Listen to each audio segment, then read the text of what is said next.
1996 সালে supreme court একটা landmark judgment দেয়, যেখানে আর্টিকেল 32 এর আন্ডারে একটা পিআইএল পড়েছিল, common cause versus union of India and others. সেখানে হচ্ছে সেই সময় ব্লাডের একটা ডেফিসিয়েন্সি হয়েছিল এবং তখন এই পিআইএলটা পড়েছিল এবং সুপ্রিম কোর্ট ল্যান্ডমার্ক জাজমেন্ট দিয়েছিল যে যে কোনো ব্লাড কালেকশন বা ব্লাড ডোনেশন এটা এন্টায়ারলি ভলেন্টারি অ্যান্ড নন রেমুনারেটিভ, মানে হচ্ছে স্বইচ্ছায় দেবে এবং সেখানে কোনো লেনদেনের প্রশ্ন থাকবে না। এবং তারপরে যেটা হয় আরও সেই জাজমেন্টে ছিল হচ্ছে যে national blood blood transfusion council এবং হচ্ছে স্টেট ব্লাড ট্রান্সফিউশন কাউন্সিল, মানে একটা করে স্টেট লেভেলে আর একটা হচ্ছে ন্যাশনাল লেভেলে, এবং এরাই হচ্ছে কন্ট্রোলিং অথরিটি। আর ব্লাড এবং ব্লাড কম্পোনেন্টকে under section 3B of drug and cosmetic act 1940 আন্ডারে এটাকে ড্রাগ বলা হয়। এবং তারপর থেকে ব্লাডকে কন্ট্রোল করে কিন্তু এই স্টেটের এজেন্সি এবং ন্যাশনাল এজেন্সি, সেক্ষেত্রে বেশ কিছু নিয়ম ফলো করতে হয়। কিন্তু আমাদের রাজ্যে বর্তমানে পশ্চিমবঙ্গে বেশ কিছু ল্যাবের এগেনস্টে অভিযোগ উঠেছে যে তারা কিন্তু চড়া দামে বাইরের স্টেটে এই ব্লাড বিক্রি করেছে, ব্লাডের বিভিন্ন কম্পোনেন্ট বিক্রি করেছে এবং কোটি কোটি টাকা ইনকাম করেছে, সেখানে একটা পাচার চক্র কাজ করছে।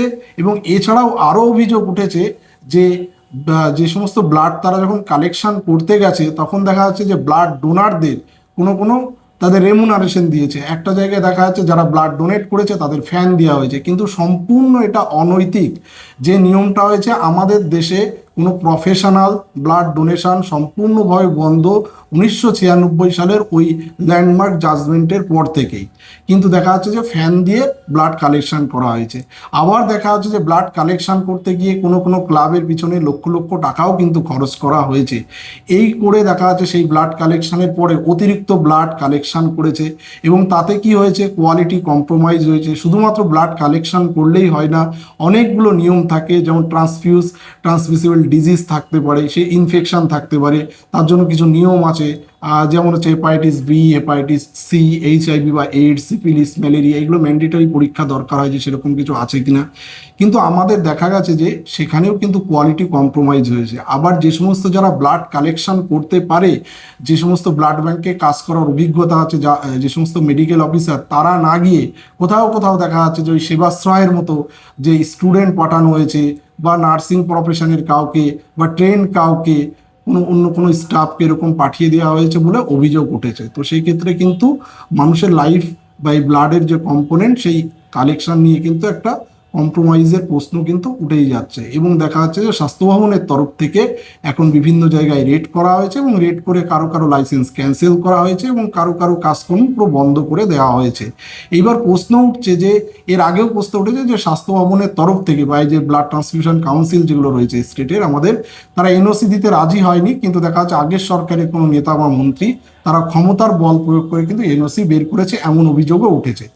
এইটার কিন্তু যথাযথ তদন্ত দরকার, এই র্যাকেটের পিছনে কারা কারা জড়িত আছে। কিন্তু এখন একটা বড় প্রশ্ন যে এর ফলে কি ইম্প্যাক্ট হতে পারে।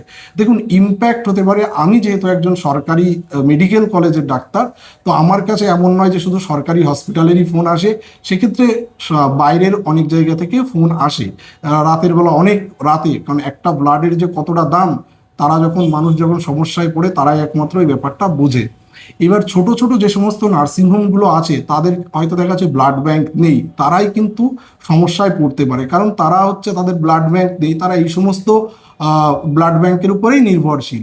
এমনও হয়েছে যে আমার কাছে ফোন এসেছে, আমি কিন্তু নেট থেকে সার্চ করে বেশ কয়েকটা দেখলাম যাদের নাম ব্যান করা হয়েছে, আমি তাদের কয়েকটা নাম নেট থেকে কন্ট্যাক্ট নাম্বার জোগাড় করেও মানুষকে কিন্তু দিয়েছি, বা কয়েকটা এনজিও কাজ করে তাদেরকেও আমি দিয়েছি, এবং সেগুলো দেখছি ব্যান হয়েছে এবং এই সমস্ত অভিযোগে অভিযুক্ত। এইটা অত্যন্ত একটা মানে চিন্তার কারণ। এই ইম্প্যাক্ট কিন্তু যেটা পড়তে পারে ছোট ছোট নার্সিংহোমে, কিন্তু যেটা আমাদের মেডিকেল কলেজ বলুন বা সরকারি যে সমস্ত হসপিটাল যাদের ব্লাড ব্যাংক আছে, তারা এই ধরনের কোনো বিপদে পড়বেন না, কারণ তাদের যে ব্লাড আছে সেটা অন্তত আমি যেটুকু জানি সেটুকু সাফিসিয়েন্ট। আমাদের আরজি করে সমস্যা নেই। একটা সমস্যা থাকে যে নেগেটিভ গ্রুপের ব্লাড তো এমনিতেই কম পাওয়া যায়, তো সেই সমস্যা সারা জীবনই থাকে, সেটা নিয়ে কোনো সমস্যার বিষয় নয়। সমস্যার বিষয়টা হচ্ছে যে এই প্রাইভেট ব্লাড ব্যাঙ্কগুলো বন্ধ থাকলে যে বড় সড়ো অসুবিধা হতে পারে। কিন্তু আমাদের সুপ্রিম কোর্ট রায় দিয়েছিল যেটা, যে আমাদের প্রফেশনাল ডোনেশন কিন্তু সম্পূর্ণভাবে বন্ধ, তাই কখনো কোথাও যারা ব্লাড ডোনেট করছেন ভলেন্টারিলি তারা হয়তো জানেনও না, তাদের অজান্তে তাদেরকে হয়তো গ্রামের দিকে বা কোনো জায়গায় তারা হয়তো এই ব্যাপারগুলো সম্পর্কে সচেতন নয়। যেমন তাদেরকে যে ব্লাড ডোনেশন করেছে তাকে ফ্যান দেওয়া হয়েছিল। এটা কিন্তু একদমই ভুল, বা এটা একদমই বলা যেতে পারে ওয়ান কাইন্ড অফ ক্রাইম। আমাদের দেশে কিন্তু প্রফেশনাল ডোনেশন বন্ধ।